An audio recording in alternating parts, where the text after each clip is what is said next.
This is Beyond the Belltower, where an elite group of North Carolina State University students give us a behind-the-scenes look at their steps to success and show us how they attain even their lofty goals. These students, who are in the top 10% of the country, are active in student support services at NC State, a nationally recognized program designed to provide support for low-income, first-generation college students. Nationally, this population has an 11% graduation rate within 6 years. The Student Support Services students surpass that rate each year and go on to become doctors, dentists, accountants, and engineers. They work at Google, Apple, and the NCAA. They have earned PhDs in Ivy League colleges. These students go well beyond the bell tower to reach this level of success.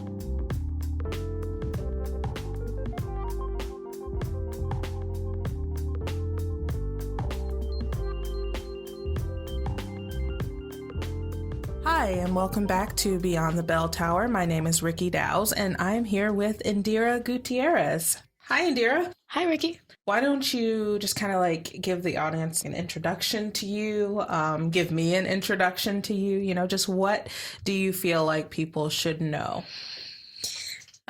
Okay. Well, I'm a psychology major with minors in biology and cognitive sciences. It's an interesting lead up to that. I actually wanted to be an engineer when I first was applying to colleges. And then while I was here, I realized, hey, I'm not that great at math. So then I kind of really got into, the main reason I did psychology was because of the neuro aspect of psychology that we learned in high school AP Psych. So, and then from there, I picked up the bio minor and the cognitive sciences minor because I really liked cognition and I really liked the brain overall. So to take neurobiology, it had to take anatomy and all those things. I work in the food and housing insecurity lab with Dr. Haskett, and we started the food and housing insecurity initiative here at State, and I've been working from the beginning with that. I work with Dr. Cook in the nutrition department, or food and sciences department. She trained me and 3 other students to do follow-up interviews for that research that we did with Dr. Haskett to kind of further the intervention techniques and understanding of the community, of our specific community as a whole and what we need. So there's that. I'm in Mu Beta Psi, a music service fraternity, and that's pretty cool. I used to be in a cappella. I really like to sing. I like music. I like service. I work at an after school. That's really cool. My students are the highlight of my day and my week and my life sometimes. They're just great and they're crazy, and I learn a lot from them about patients and different types of people. So, and also in them, I see a lot of, food and housing insecurity in real life sort of thing, in action. Sure, I've seen it in my life. In food and housing insecurity, I experienced food insecurity pretty much my whole life. And then last year, I met the federal definition of homelessness. But then with my students, I see it kind of in a more, I don't know, it hurts my heart way. It's kind of crazy. I've experienced it and now it's whatever, but then I see it with my students or even my friends that experience it. It's more man, these guys don't deserve to experience these things. So those are kind of seeing how my research and my work kind of connects with all aspects of life in a way. Yeah, I love my students. I can talk about them all day.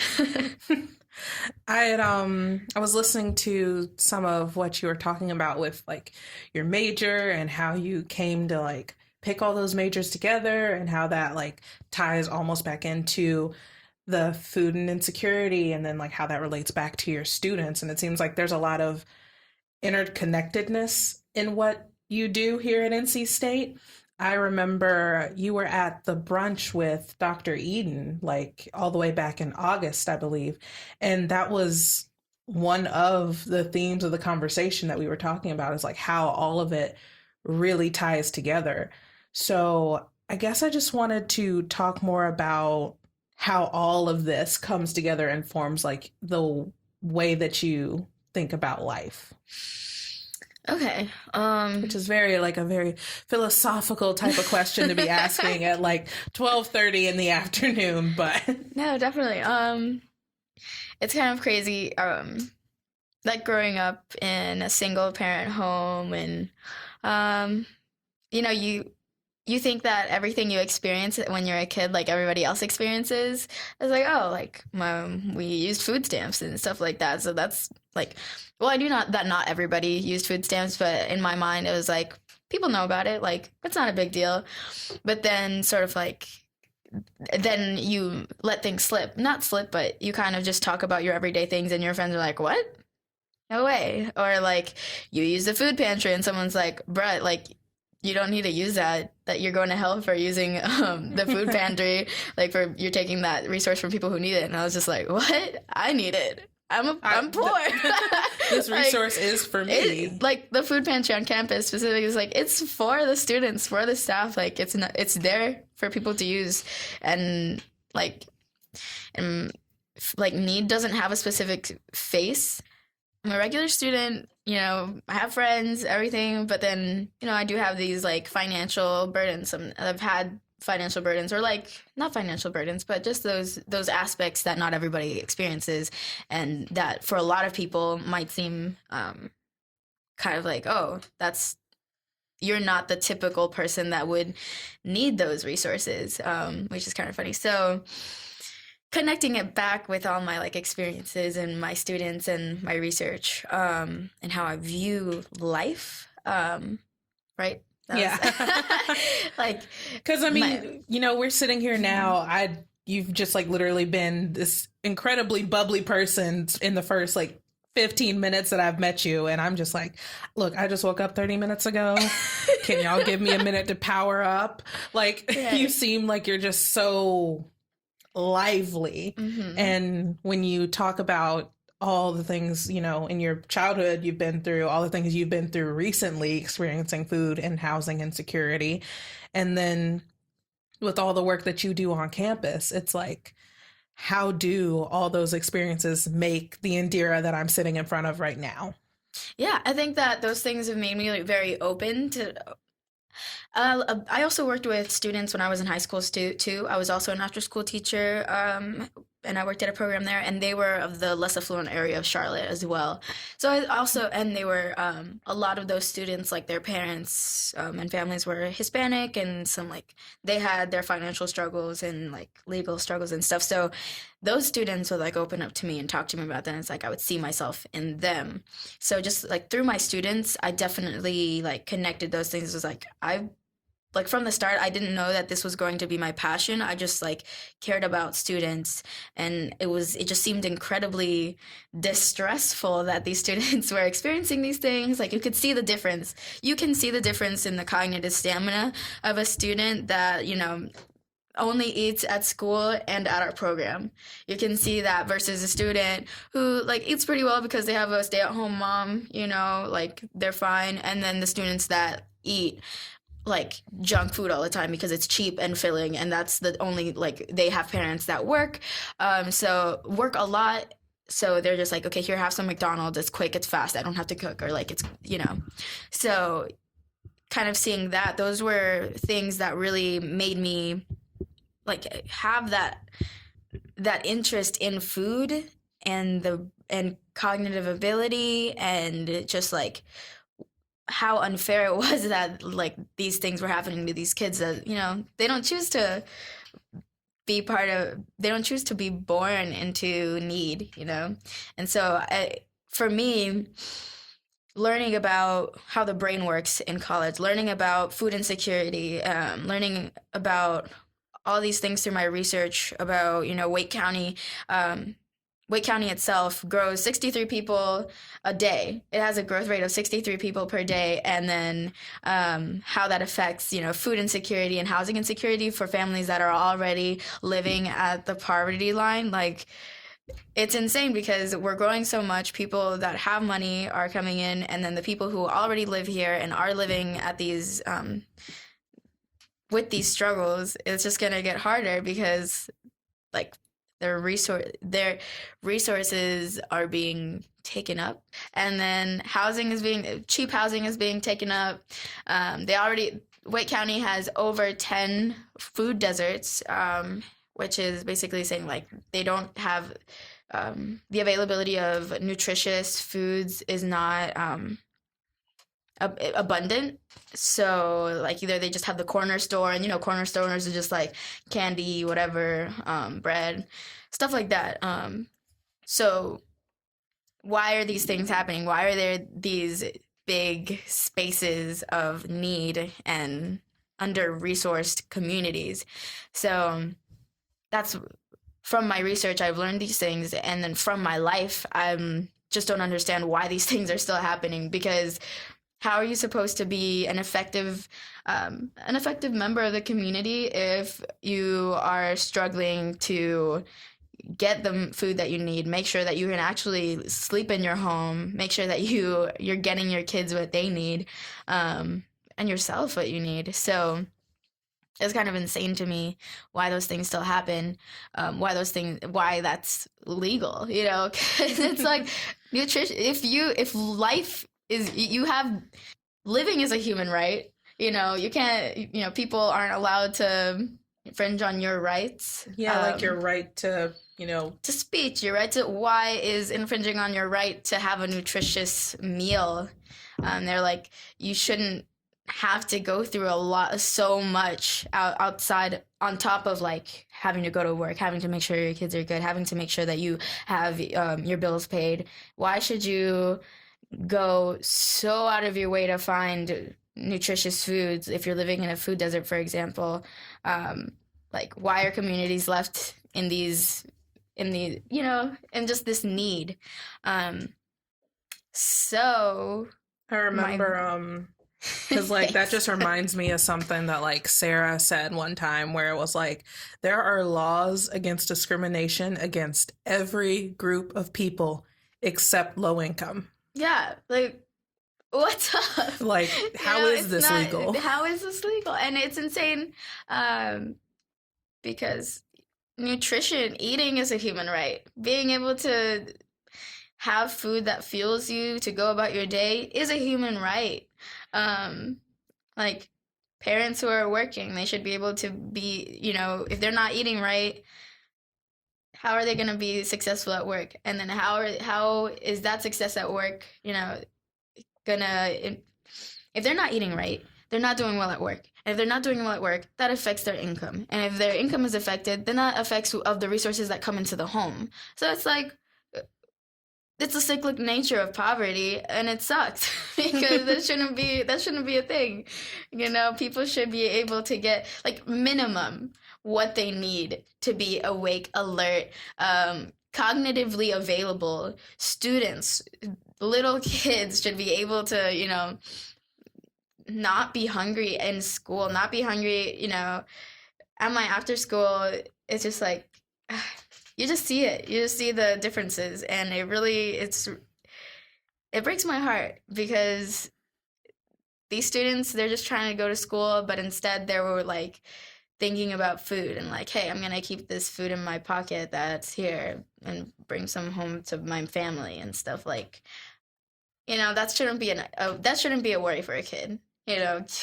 You should be worried about getting your homework done, because a lot of them have trouble finishing their homework, but they're busy thinking about other things like money and things a 10-year-old shouldn't worry about.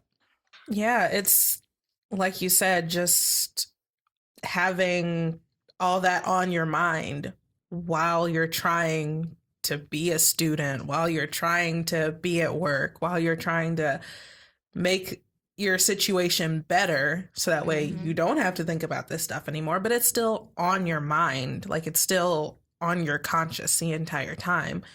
And I think that kind of ties into your research a little bit, maybe with the cognitive stuff. Oh yeah. So, all right. So my research right now isn't, so what I want to do in the future, this is my plan. This is my long-term plan. I want to get a PhD in neuronutrition and just do research in neuronutrition, really like pinpoint I want to make change through science. Super interested in the brain. I want to learn how these things impact specific things to everyday cognitive ability, right? And I know that we have research on that sort of stuff anyway, but I want to increase the volume of that research and really like focus it in on like specific nutrients that are needed to be an effective human, so that I can use that research in the future, like way in the future, because I know that research takes a very long time. So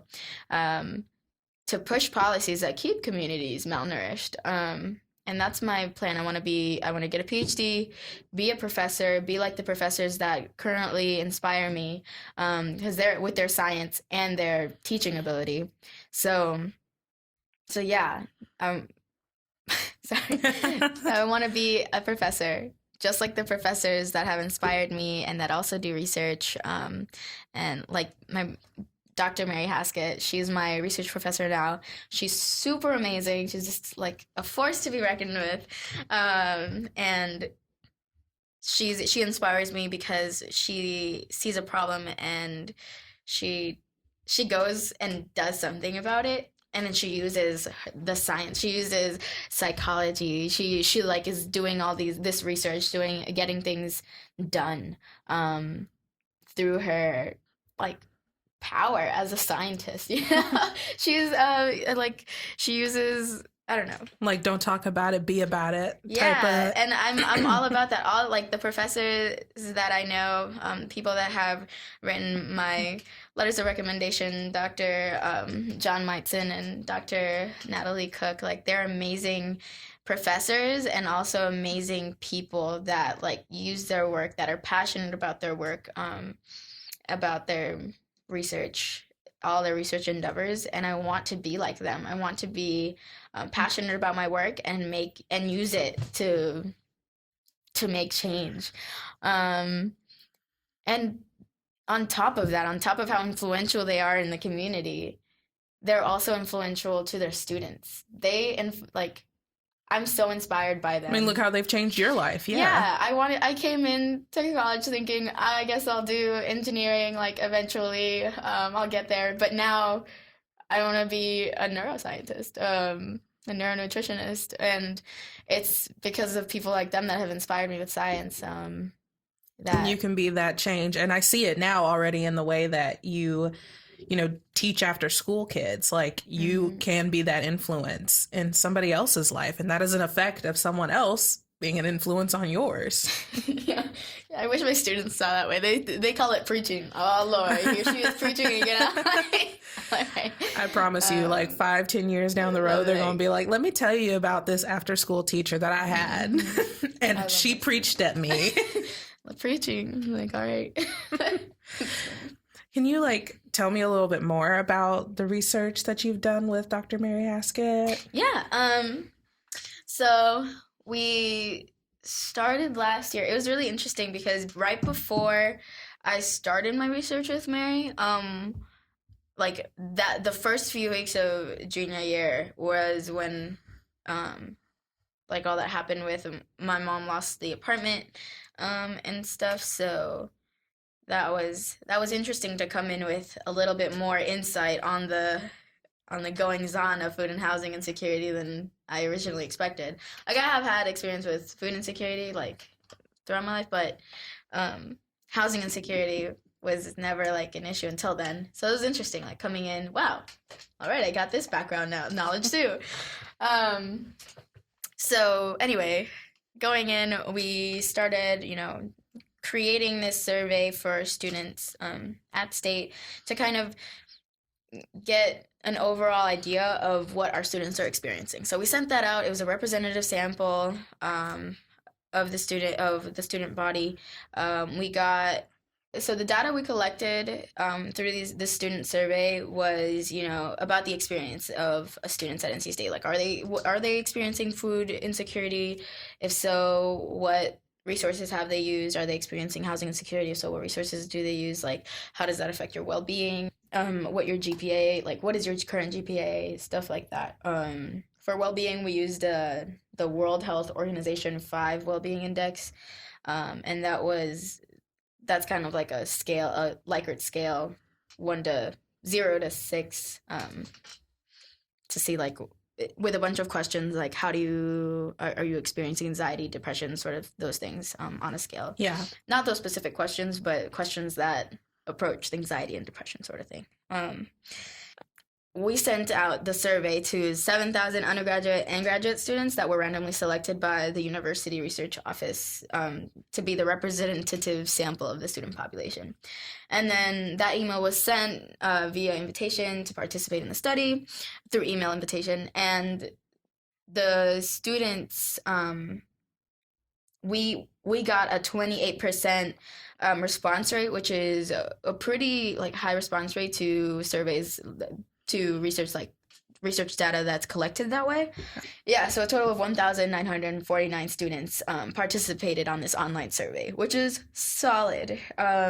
Pretty much what we found was that 14% of students had experienced food insecurity in the past 30 days, and about 10% of students had faced homelessness in the past year. Now, from using those percentages from the representative sample of a student body of over 30,000 students, 10% is a lot of students experiencing homelessness in a year. Too much. 14% is a lot of students experiencing food insecurity. So where are these students living? There's a variety of places. That was also the questions that were asked, like, where have you stayed? Have you felt safe? What have you done? Like, what resources have you used? Do you know about these resources? Stuff like that. And it was crazy because the students who had shown that the students that expressed experiencing food insecurity said that they knew about resources like the food pantry, but a good amount of them didn't actually use it. So it's like that questions that arise from this, like, why didn't they use it when they needed it? Like, they knew about it, they needed it, they didn't use it. So is it the stigma? Is it the time that it was open? Is it the placing? Like, what is up? Why aren't these students using the resources they need? So that's another thing that is like something that we want to change in the initiative, in the Food and Housing and Security Initiative. We want to change the environment having to do with this area. Like, why are we ashamed of needing things? What's it called? Hard times don't discriminate. Like, anybody can experience this. Like, everyone is only one paycheck away from poverty. Like just like one incident, one accident, one like traumatic event, anything can happen. There's not a face to food and housing insecurity. It's a spectrum. There's so many levels of what food insecurity is. There's so many levels of what housing insecurity is. That's why they call it food insecurity and housing insecurity, because it's a spectrum. Like, you could be homeless, you could be couch surfing, you could be like, people are experiencing housing insecurity and they have no idea that they're experiencing it. Like, are you crashing on your friend's couch for weeks at a time? Like, that's called couch surfing. And, if you're living at someone's house on their couch, like, you don't have like your own space. You don't have 4 walls to like have your own time. Like, you're not in a consistent, stable living situation. But lots of people, it's like, oh no, I'm just hanging out with my friend. Like, I'm just crashing on their couch for a couple days. That's housing insecurity on one level. And that has to do with the stigma behind like food and housing insecurity, because so many people will be the actual definition of home insecure, and it's just like, no, I'm not. I'm just, like you said, I'm just chilling here, hanging with a friend. A lot of people won't admit that they've been homeless to themselves. Yeah. Because there is such a stigma surrounding poverty. Yeah, and I'm guilty of that. Like, I'm not saying that. Oh, no, I'm guilty of it. Yeah, for sure. I never lied about having a place. I definitely always had a place to stay because, growing up needing to, my mom, when I was younger, she kind of said this about school, but I took it to heart, like, about everything in life. She was like, you're on your own. Like, she grew up in South America. She, like, wasn't a great student and stuff, so she was like, you're on your own when it comes to school. But in my mind, it was like, all right, I gotta make sure that I can do me always. So sort of this idea, like, I have trouble asking for help, but I'll definitely find what I need. And I think that's also a level of it, like, people who have experienced this their whole life, it's not like, you know, it's all you've ever known. So you're just like, all right, this is it. Like, I'm just going to continue figuring out how to do stuff. Like, I'm going to continue to figure it out. So it's like the people who are ashamed and then the people who, like, may not know, you know, like, I've always experienced this. So there's no difference. Like, food insecurity, housing insecurity. I didn't know I was food insecure until I came to college. And, like, seriously, I didn't know I was food insecure until I started doing research. It's like, oh, well, that's what me. That is. I was like, oh, I've experienced that all my life. Not all my life, but, you know, for a majority of my life, I experienced food insecurity, and I didn't know that that's what it was because it's all I knew. And I knew that I had different circumstances than my friends and stuff because of the fact, you know, like, not all my friends were on food stamps. Not all my friends were living in apartments. And, you know, everybody had, like, different resources. So I knew the differences, but it wasn't like, I don't know. It was like it's good to know the definition so that you can see, like, how to deal with it better. Because I was dealing with it, you know, whatever. How were you dealing with it? Like, how were you knowing the fact that, oh, I'm food insecure? I didn't know this. Like, dealing with all of that while doing research for it. It was interesting. It just kind of opened my eyes a little bit, and it opened my eyes to, like, nutrition overall, because it's like just making sure that I had food was like it. You know, it wasn't like, oh, maybe I should eat some, like, veggies. Like, you know, I would incorporate that in, but it's like actual nutrition. Like, okay, let's think about, like, how I'm really actually getting this food, because part of food insecurity, it's like you don't get nutritious food either. Like, you have food, but it's not nutritious. Exactly. I was good, like, in high school, also being, like, not a great vegetarian in high school. I'm a vegetarian, and in high school, it was like PB&Js and mac and cheese, you know, like, is whatever. That sounds like my little sister's type of vegetarianism, because she's like a vegetarian, and I'm trying to tell her, like, you know, you have do to it nutritiously, else like your body's not gonna react well to just eating peanut butter and jelly and mac and cheese all the time. Mac and cheese, French fries, literally all the potatoes. And in high school, like, it's just kind of like in high school, I had a boyfriend that, like, bought me a lot of, like, fast food and stuff like that, because we'd hang out all the time. So he's like, all right, let's get, like, Bojangles. Like, let's get, you know, fries. And so I just love fries. Go to get popcorn. Like, just all this junk food. It's like, I have food. No problem. You know, college, I had a meal plan, making sure that I was getting that food, packing in on the dining halls. You could get, there was, like, containers to, like, fill up and take to your room and stuff like that. So, girl, I would fill that up with as much as it was, like, squishing it, trying to filling up the cups that they gave us with food too. I was like, I gotta drink at home. I'm just gonna make sure and go back the next day, fill it up. I would get 3 meals out of that. So kind of just make it. Also, incorporating the time to eat was important too, because my freshman and sophomore year, I didn't have a car on campus. So I was taking the bus to work, and the buses take, like, it's like an hour commute, you know, like getting to the bus, like waiting for the next bus, or like it takes time to, you know, work, make money, go to class, study. It's like food was another, like, it's like, where in the schedule can I eat? Yeah, and in high school too, like, I tried to keep myself busy. That was how, like, I guess I coped with things, like being active all the time on campus and stuff like that. And so, like, eating, like, food on campus, or, like, junk, like, takeout and stuff like that, just because I was on campus, or, like, McDonald's, you know, cookout was the move. But it's about, like, making sure you get good food. Like, I didn't make sure that I got nutritious, like, nutritious foods. I just made sure I had food.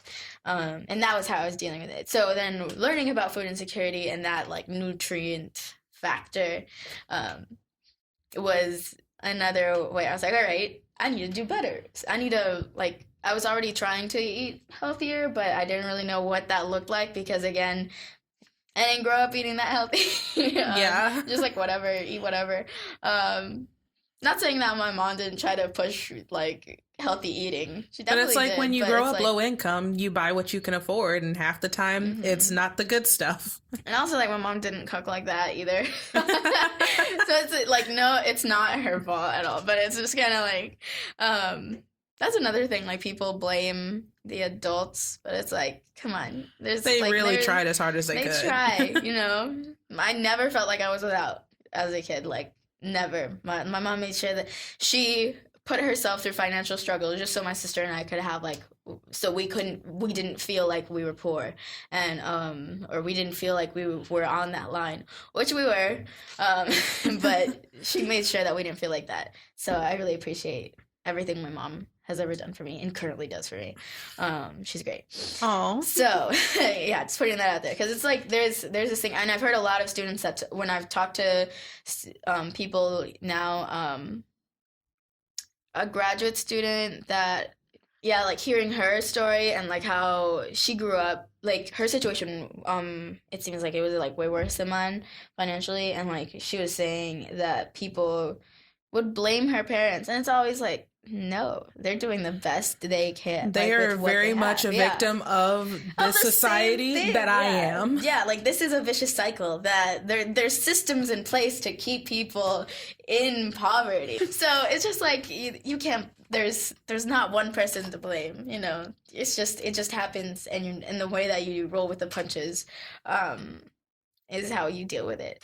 So, kind of tying it back to like what I want to do and my views on the world, I think it's so important for people to be open about their experiences, because otherwise you can't get the help you need.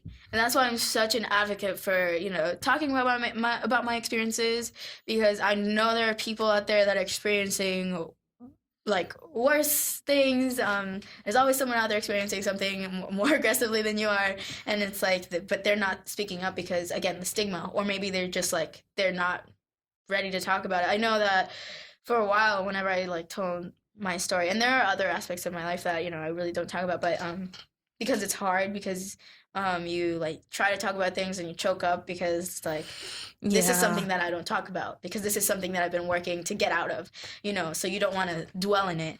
But, you know, sometimes talking about it, sometimes making sure that people know that this problem exists is way better than like keeping quiet and keeping your head down and grinding to get out of it. Keep doing that, but also make sure people know like, this is an issue. This exists. People that you're sitting next to in class, they could be living in their car. You know, it doesn't have a face. It doesn't have a specific face. Experiencing food and housing insecurity, it's a spectrum. And so keeping things inside, not talking about things, it just adds to the stigma. It adds to why students are still experiencing this. And my big thing is, like, as a student, we're in college, we're already either getting in debt or we're paying a crap ton of money. Why should we be worried? Why should we not be getting the nutrients we need? Why should our cognitive ability be hindered because of the food that's available to us, or like our financial burdens? You know, it's like, we're in college, we should be able to just focus on school, becoming the future of this country. Like, these issues shouldn't be a problem. Like, these should be the last thing on our mind right now. We should be focused on, like you said, we're trying to become hustling to get out of it. We're trying to get better. We're trying to like become more effective members of a community, of a business, of the system. We're just trying to be better, but then we're being held back. So with the Pack Essentials, going off of the fact that, you know, people are here in college to be better, to get to, you know, have more opportunities. And also, the more people that are in college and graduating, the better, like, systems are. Like, people are Exactly. educated. More people are educated now than like we've seen in a while. Yeah, so that shouldn't, people, like, whatever system should be excited to have people getting into college, graduating, being better people, like being better members of the community. Not saying that people who didn't go to college are good members of the community, but it's like there's always room for progress. There's always room to grow. So because there are demographics of students that are in college now that you would have never thought would have been able to go to college like 20, 30 years ago. And it is the low income first generation demographic. And low income first generations are the most at risk to drop out. Like, so going back to the Pack Essentials, when they did the whole new ads where it's like you don't have to choose between this and this. My ad, the ad that I'm in, it's like either get a prescription or attend a funeral. So that kind of caused a big uproar. Because we were like, what? NC State, what are you doing? Like, what are you saying? Are you saying that I'm going to die if I don't get my medicine? Honestly, it might be. Like, some medicine is expensive, yo. Even if you have bad insurance, it's expensive. Like, insurance is expensive and the medicine that you need is expensive. So then it's like whatever, there's so many ranges that could be taken, like in like that ad could be interpreted in so many ways that's kind of what people were like upset about. Like, yo, are you saying that people are gonna die? Like, am I gonna, like, oh, that's so shocking. But that comes from people who have never experienced anything like that, which is good. Like, they're talking about it, they're asking questions, and it's awesome. Because that's the point of the ad. Be like, whoa, what? Exactly. Part of that is get your mind thinking. Yeah, get your mind thinking. See, Pack Essentials, what is that? Let me look it up. But instead, people are kind of like posting it on Instagram. But they're like, what is this? I get snaps like on the daily, like, yo, is this you? What is this? What do you mean funeral? Like, funerals, death, mortality scares people. And honestly, that's what it is. Like, food and housing insecurity, sometimes it doesn't end pretty. It's not pretty, and people hide it well, but sometimes, you're getting malnourished. What is that? Like, you getting feeble bones and things like I'm not saying that happens to everyone that gets food and housing insecurity, but it's like there's the scary parts side. Of that. There's an ugly side, a scary side, exactly. So on Reddit, on NCSC Reddit, it was like a chain for that. It's like, why are these my only two options, NC State, about the ad that I'm in? And so I answered, I was like, yeah, that's what the point of the, ads are. Like, basically what I just said. And it's just really funny because a lot of them were like, whoa, what? And I kind of took it to me, and it's like, you can either pay money for medicine, or you could like take the resources that would take to get the medicine to like go attend like a funeral back home or something. Because some people don't have like that's the what means. I took it as too. Exactly. Because even $60 to go to Charlotte when I didn't have a job, it was like, that was expensive. I was like, okay, $60. And then that emotional level of like, I just budgeted my whole money, and then now all of a sudden this thing, like, I just lost someone I care about, and now I gotta, like, choose. Exactly, yeah. Mm-hmm. But you don't have to choose. Pack Essentials. Use your resources, guys. Exactly. You don't have to choose. Those aren't your only two options. That's the point of the ad. Yeah, that's the point of the campaign. Don't choose. Get help. Get the resources you need. You don't have to be considered... you don't have to consider yourself poor to use these resources. Like, use your resources so that your life in college can be college, and nothing else. It doesn't have to be a struggle. It doesn't have to be like Survivor, last man standing. Those things like hashtags the struggle about staying up all night, like all this stuff. Keep the struggle to academics. Don't let yourself have extra struggles that are unnecessary. There was a point to me bringing that up. There's a point. I'll forget. I'm glad you did bring it up, though, because there was a lot of controversy around those ads. Mm-hmm. But there was a controversy because, like, a lot of the ads had minorities in it, too. And I was like... Yeah. I mean... We had one student from CHIO who, she's white, and she was on one of them, but I guess, like, since the majority of us were minorities, like, we had a good range, like, a white person, a black person, an Indian, a Hispanic, I think thought the there other was a guy's good, mixed. like, Yeah, like pretty good mix of different people in different there. people. Yeah, for sure. We had a good mix of. We had diversity. Because it's like you said, poverty doesn't discriminate. Yeah, we got.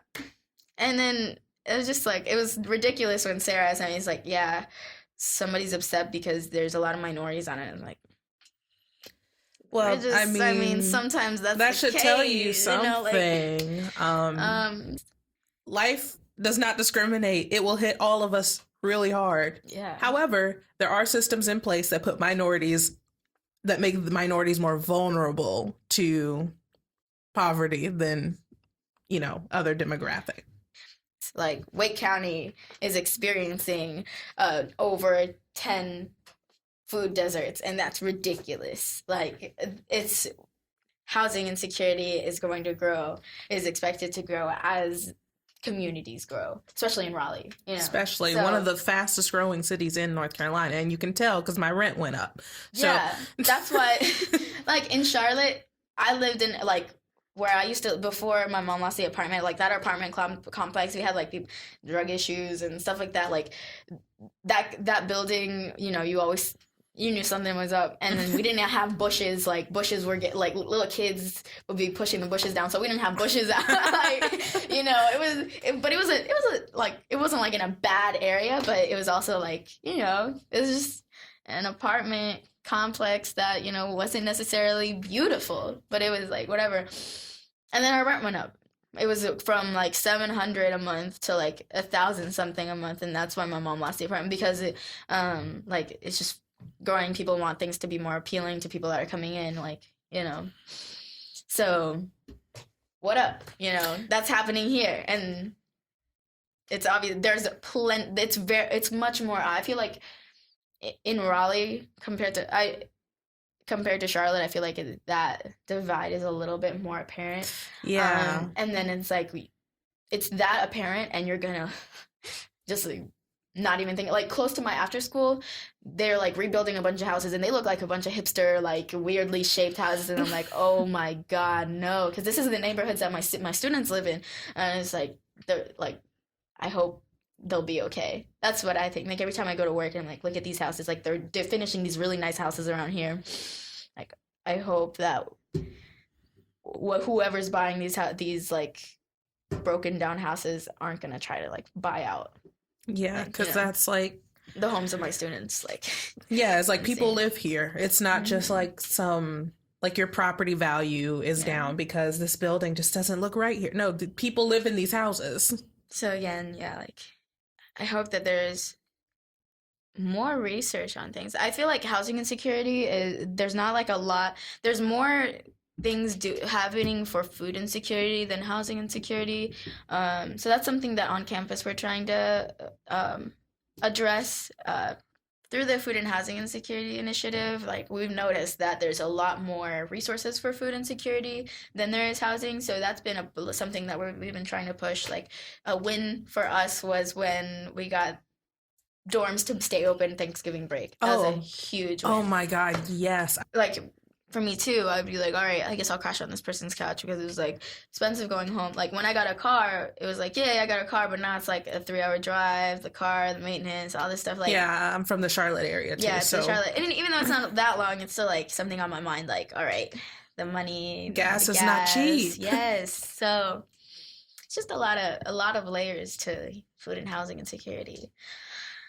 And that everyone can experience. Again, everyone can experience these things. And someone who thinks they're well off now is like one traumatic event away from like possibly having to experience this too. Yeah, so it's important to make sure that people know that these things exist and these resources exist because like it can happen to anyone at random times. And even in the communities, it's important to make changes in the communities and help make sure resources are more attainable to communities because again it happens to anyone. So that's kind of what like has influenced what I want to do because at least for food and the brain, because of my interest in the brain and cognitive ability and cognition overall, that's kind of where I want to push my initiative whenever I finally, as an older PhD professor, use my research to help communities. And maybe somehow find out maybe housing can be pushed somehow. Like maybe someone out there can figure out how to make that more, like, be more aggressive with that. Like I said, Mary's working on like a model of like someone on campus that could be a better guide to resources, because that would be really great to have someone, because me as a TRIO student, I have my TRIO advisors that they're Sarah. Yes, Sarah bless Ray, you, Sarah.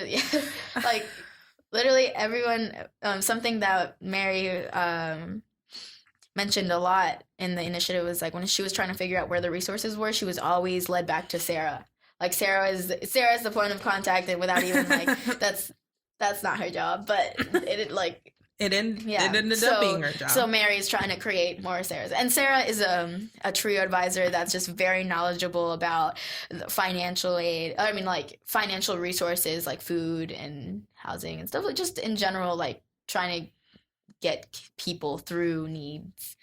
Man, if this campus space. had more Sarahs, there would... Exactly. So, like, our idea is to make, a hub of Sarahs, a hub of people who are as staff that like know about resources and know how to better guide students through their specific needs, because NC State, we're a community that has different needs, specific needs to their students, like there's a lot of needs that aren't addressed because people aren't speaking up about it. So through the interviews that we're going to hopefully get done this semester. It's been taking a while with the IRB. We will try to pinpoint more things that are specific to our community that we can address through the resources, through the resources that we have available. And if we don't have those available, then figure out how we're going to get those things available, because every community is different. Everyone has different needs. So we're just trying to get a better view of what the NC State community needs. And how we can better address those things. So having a single point of contact of people that can help guide students will be great once we know what types of issues students are experiencing, other than like, hey, I can't get food, here's the food pantry, like more like person specific, more. Because TRIO is a great resource if you're a TRIO student. Yeah, and there are a lot of people who are suffering that aren't TRIO students. Yeah, there's plenty of people that have need that don't do it. So, again, use your resources as you see them. We're gonna beat that into your head. Yeah. Shameless plug. Pack Essentials. Do it. Tell your friends. That's another thing. It's like I talk about it so much that I like randomly get people that's like, wow, actually, I do need that. Like one of my friends, well, I haven't talked to her in a while, so I wonder how she's doing. We had a class together, and I kind of saw her like a couple times where I was like, she's looking kind of like tired. She's looking a little bit different. She looks less like awake, stuff like that. So I asked her what was up, and she was having some financial difficulties, and I was like, hey, well, have you checked Pack Essentials? And she didn't even know about it. And so it's like, it's so important because Pack Essentials helped her out. And she was so like, whatever, they didn't fix the problem, but they gave her some help, like very significant help. And she was so thankful, and she like, that was something that Pack Essentials could do. She didn't know about the resource. She used the resource.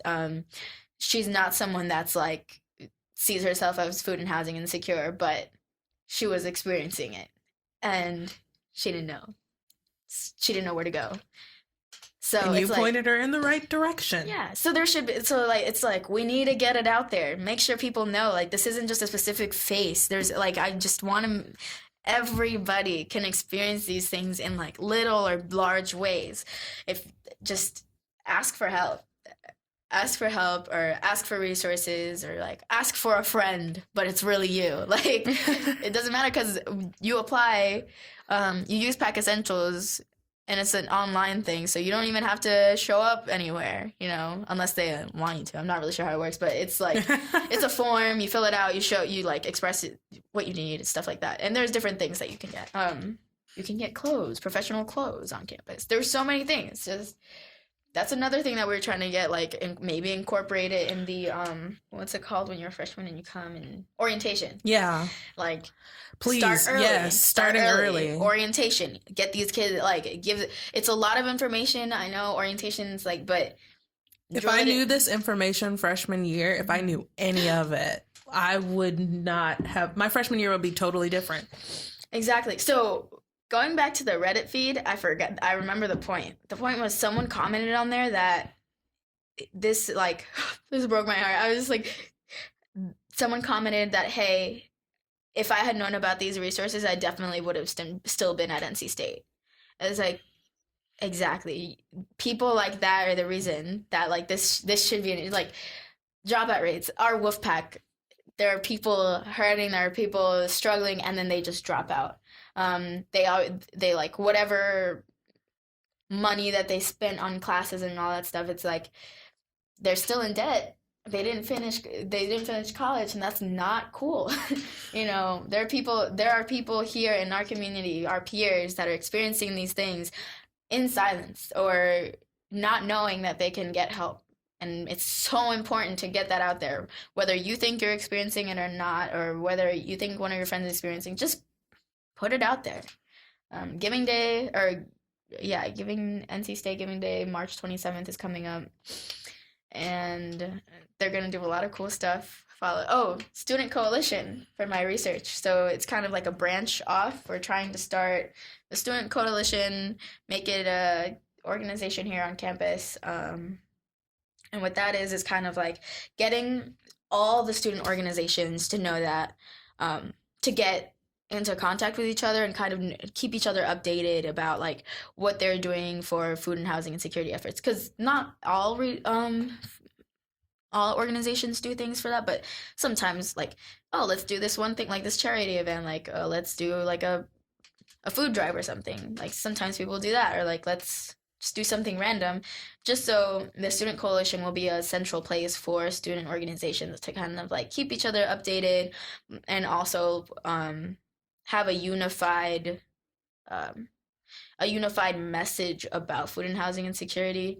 So whether the organization is all about these issues, or the organization is just, like, does random things randomly, they can get into contact with each other and, like, see what's up and who has done this or who's going to do this. Maybe we can partner up. So that's the idea.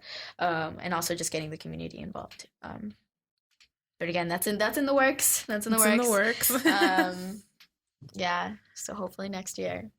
It seems like you've got a lot of, like, initiatives going that are still going to be, like, in place and working on in progress after, like, you've left here. Like, how do you hope that the work that you've put in will continue, like, once you've graduated? It better continue. And it will, because it's so great to, like, throughout this time, I've met so many people that are passionate about change. It's awesome. And, like, people, like, younger people are all, like, getting started in this stuff. So it's exciting because it's like, okay, I'm constantly recruiting people, like, hey, what year are you? Like, do you want to, are you interested in this? I made a post on Instagram because on NC State, I'm going to have to follow you. Barstool, or, like, I made a comment on Instagram. I probably should, I'm not really great at, I think we had this talk already. I'm not good at social media. So people actually told me about, like, the Reddit thing, and then I made a comment on that. And then somebody else told me, I think it was yesterday, like, NC State Barstool or something like that, they had posted a video of my ad. And I was like, somebody had copy and pasted my answer from Reddit, and I thought that was so cool. So, like, I also answered, like, shameless plug, like, hey, if you're interested, hit me up, like, Student Coalition. Because it's like, I want it to continue. The idea is for the Student Coalition to have, like, a big meeting once every semester to kind of have that, like, cohesiveness. And do you know if that'll have started by next year, or is that more of, like, a long-term plan process with that? So we had, like, so we're unofficial right now. We're planning the next one. I don't know if we should say, like, the next one is going to be April 16th. We haven't, we're right now finishing we're going to send out preliminary invitations this weekend to all the student to all the student organizations, saying like, hey, this is happening April 16th if you're interested in being lead, because we're also looking for leadership, because again, like, even though the students right now that I'm working with that we're planning stuff, like a lot of them have a lot going on too, or they're like, yeah, it'd be interesting in being the PR, but if someone's more interested in being, you know, PR chair or like president and stuff, that we're going to be taking applications in, and then the meeting April 16th, that's when we're going to present the new leadership. So like we're getting the ball rolling. We just have the application process with the school happening next year. But we're trying to get in place. We had Already our first town hall last semester to kind of get people with the idea of what might be happening, and then like I'm really surprised I didn't hear about that, because I'm like, you know, obviously this is my world as well. I'm like, I love seeing the changes that you're making. Again, I'm not great at social media. We tried to at the first town hall, we were trying to get like I think it was like organizations, but now it's or like individuals, because individuals did come. I think like we made a poster. It's just, again, we need, like, as we were making the Constitution and stuff, part of it was a marketing team, because not everybody right now. One of the students that is helping, she's a freshman, Ailey, and she's going to be our PR person this semester. Yay. So she'll be a little bit, she'll probably be better at it than we were, just because it's interesting, the difference of like who can do what. Yeah, everyone's got different strengths that all add to the same end goal. So all of us like that were doing it, we were more like the planning and the people who like, okay, the content, but we made the poster and we're like, oh, where do we put it? Like, where are we allowed to put it? There's a lot of things that you can't do, like posting posters and stuff. So that was another thing that we, like, as people that aren't necessarily used to like putting up posters and stuff. Hopefully it'll grow. I believe it will. I think it's going to grow. Once we get more established, this semester will be like the dry run. Next semester, hopefully it'll get we'll finish the application to become a student organization, get everything in. I'm hoping maybe if I get into grad school here, I can still be part of it. So you have applied to grad schools. NC State is one of them. Yeah, so I applied to PhD programs, and now I'm applying to master's programs, getting those in. I'm applying to NC State. Hopefully, if not, it's fine. What did that process look like? Stressful. And I don't even know why, because it's really like I'm a pretty good writer. It's just kind of like pressing send, pressing submit. Like, am I good enough? There's always gonna be that thing where it's like, am I good enough? Like, people who go to graduate school, they're like smarter than me. I don't know.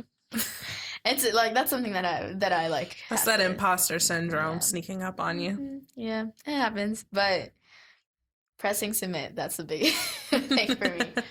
And like on top, like, I have really good recommendations too, because I have it from the people that I do research with, and like Dr. Cook, I've had her as my teacher. Dr. Meitzen, I've had him as my teacher. Dr. Cook, I also like got trained with her, and then Dr. Haskett, who I've been doing, she's been my mentor from the start of like when I started doing this. She's my McNair mentor too, so like I just see her a lot. Mary has done like, she's like more than a mentor. She's just like, I want to be like her. She's just so patient, so caring, and like it shows with the way that she makes things happen. Again, just great. So humble too. She's so humble. You've like really like established her as one of like the main people of support that you've had while you were on this campus, just like especially when it comes to your research. Yeah, research wise. So I just want to kind of hear more about just like some other very strong individuals who have been like important people throughout your journey here at NC State. So like I said, my mentors, the people who have written my letters of recommendation, those 3 professors, they've been pretty impactful for me just overall. Dr. Meitzen, like he's very much like a funny guy, and I like to go to his office and when I talk, it's pretty great. He's very influential in like supporting me as a scientist. You know, like you deserve to be part, I deserve to have this chance and stuff like that. So it's very awesome.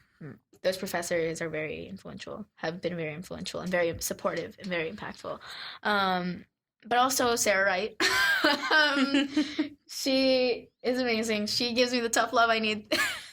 My freshman year, my sophomore year, I was not that great at coping. I was not coping well, and she'd like whenever I would make it to our meetings, because again, I was not great at I was not dealing with things well. She's like, Indira, get your together, like, you know, and that's the type of like support that I need to, like tough love, because I don't know what it is. Sometimes it's like I'm scared to continue on, or I'm scared to succeed. It's a weird sort of thing.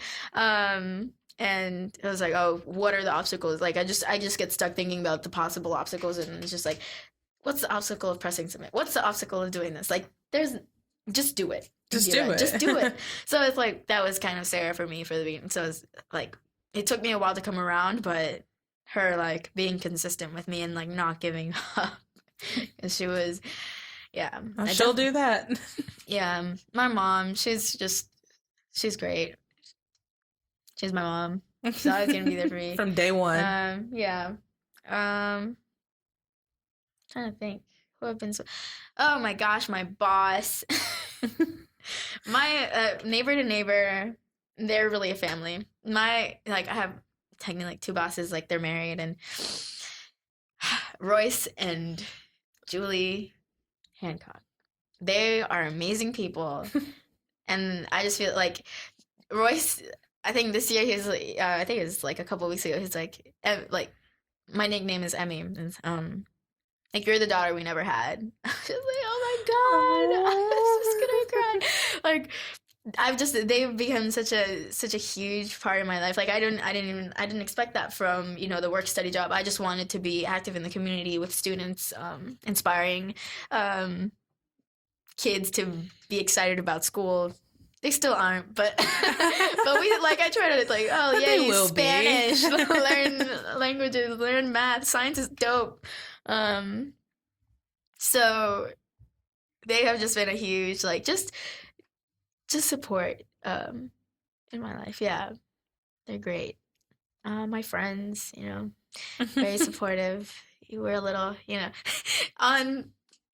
okay, so I'm a big fan of just like expressing yourself and like being yourself. Don't it's easier said than done. Like, don't let what other people think influence the way that you're gonna get things done, the way that you are, which is a huge part of like, don't let what other people think influence the way that you ask for help. Like, don't do that. Like, exactly. Yeah. So one of the things is like, sometimes you get stressed out, and it's okay to be stressed out and ask for help and cry in public. Like, that's totally fine.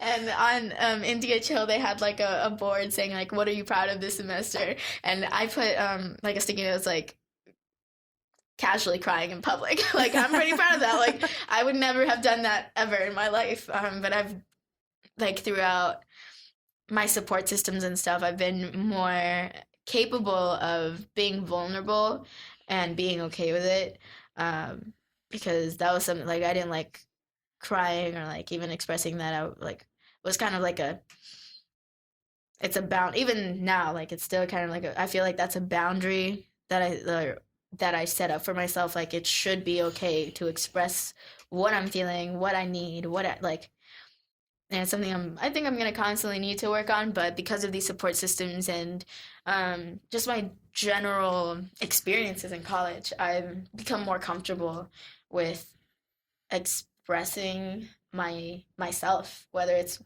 my emotions or my needs or like whatever. It's yeah, I forgot what question I was answering. There was no question. We were just talking. Question was in like that little post, like people were like, "Yes, girl, yes, sis," like same.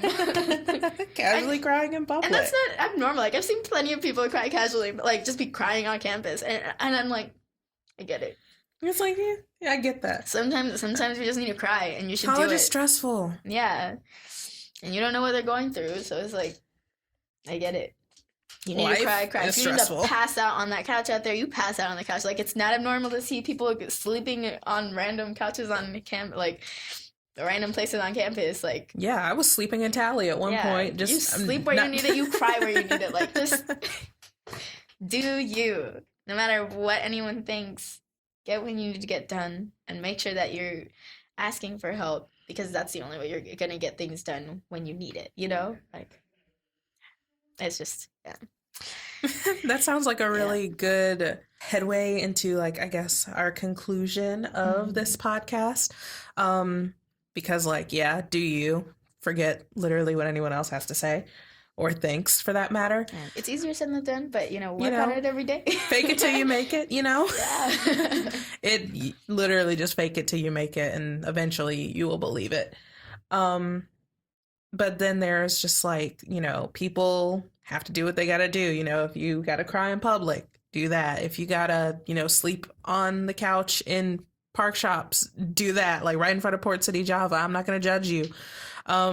So what would you say is like the people need to do to basically survive through college? Like if you have someone in front of you and they're just like, I'm having a hard time right now. Like, what are the things that you would advise that student to be able to do just to survive? Take it step by step, because everyone's comfortable with different things, like step by step, let's figure out one thing at a time. So ask for help for this one thing. And if you have more things, as you're comfortable, ask for help. Ask for guidance. Use your resources. Like, use your resources. Someone was like, I don't want to take advantage of blah, blah, blah. Like, take advantage of it. Take advantage of the resources that are available to you, because they're here for you. You're already paying or will be paying money throughout your lifetime to pay off these student loans. Take advantage of what is here for free right now, So don't pay for what you can get for free. Take it step by step. You're the one that you're helping. So do what you need to do to get your stuff done, and do what you need to do to be okay, by using those resources, and by making sure that you take advantage of the free stuff and the support that you have here while you have it. Awesome. Well, were there any other final points that you wanted to make? If you're interested in all these things, please hit the NC State Student Coalition for Basic Needs up. Join it. We have a Facebook group. NCSU Basic Student Needs.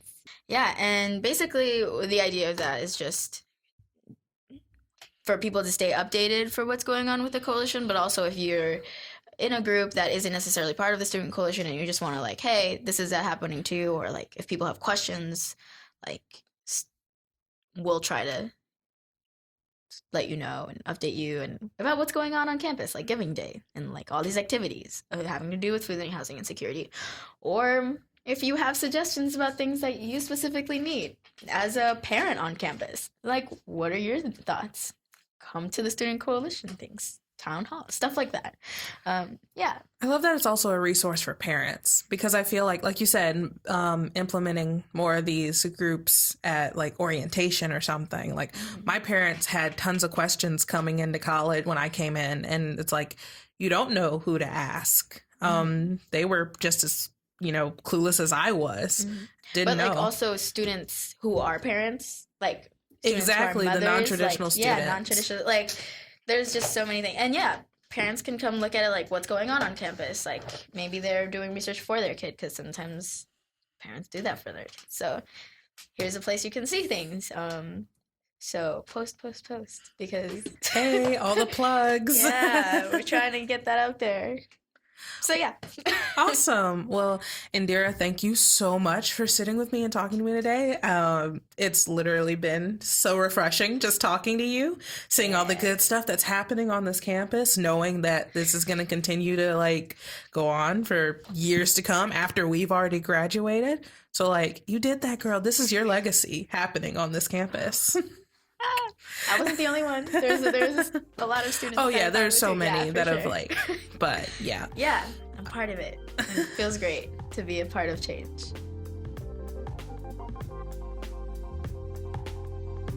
TRIO Student Support Services Program and Student Support Services STEM are federally funded college retention and completion programs.